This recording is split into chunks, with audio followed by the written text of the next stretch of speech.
chapter 14. That night all the members of the community raised their voices and wept aloud. All the Israelites grumbled against Moses and Aaron, and the whole assembly said to them, "If only we had died in Egypt or in this wilderness. Why is the Lord bringing us to this land only to let us fall by the sword? Our wives and children will be taken as plunder. Wouldn't it be better for us to go back to Egypt?" And they said to each other, "We should choose a leader and go back to Egypt." Then Moses and Aaron fell face down in front of the whole Israelite assembly gathered there.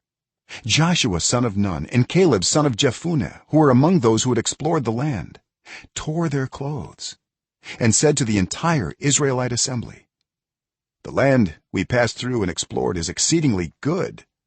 If the Lord is pleased with us, he will lead us into that land, a land flowing with milk and honey, and will give it to us. Only do not rebel against the Lord, and do not be afraid of the people of the land, because we will devour them. Their protection is gone, but the Lord is with us. Do not be afraid of them." But the whole assembly talked about stoning them. Then the glory of the Lord appeared at the tent of meeting to all the Israelites. The Lord said to Moses, "How long will these people treat me with contempt? How long will they refuse to believe in me, in spite of all the signs I have performed among them? I will strike them down with a plague and destroy them, but I will make you into a nation greater and stronger than they."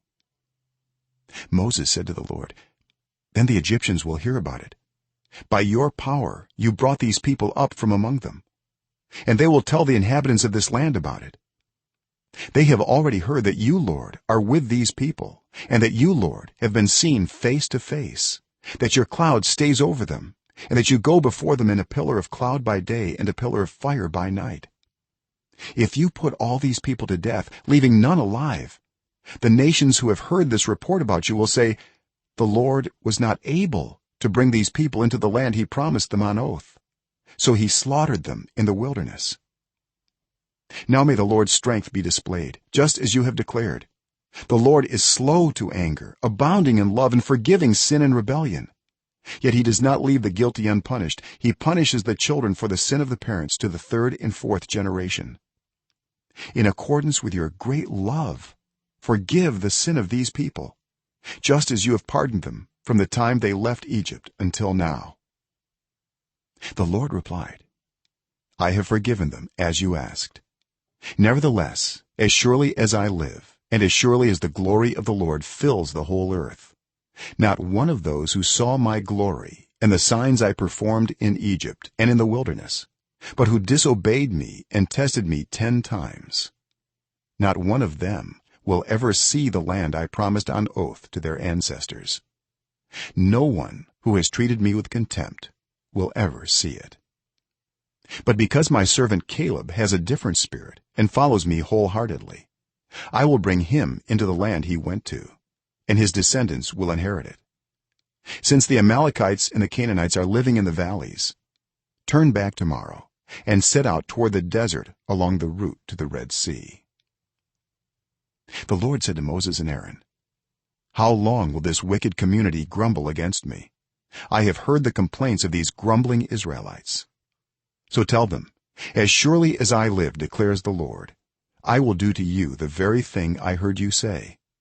In this wilderness your bodies will fall, every one of you 20 years old or more, who is counted in the census and who has grumbled against me.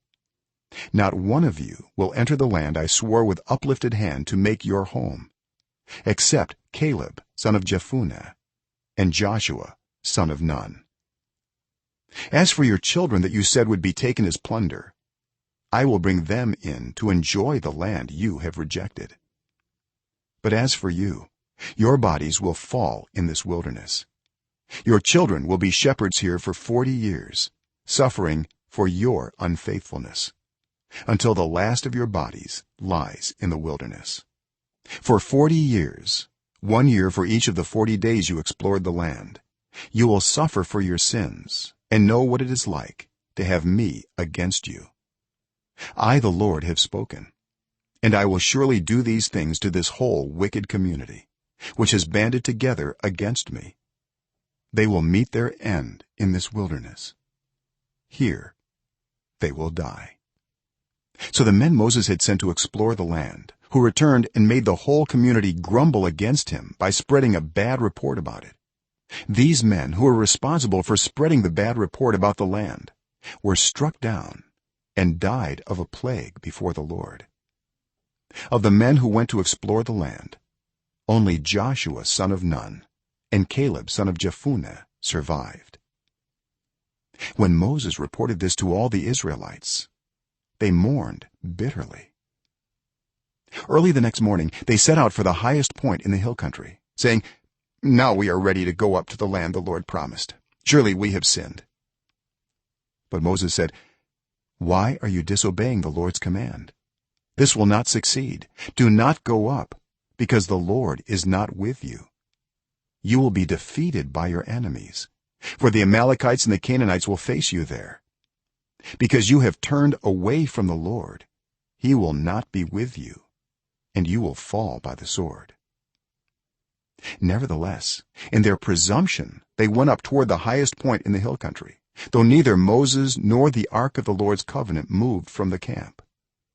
Then the Amalekites and the Canaanites who lived in that hill country came down and attacked them and beat them down all the way to Hormah.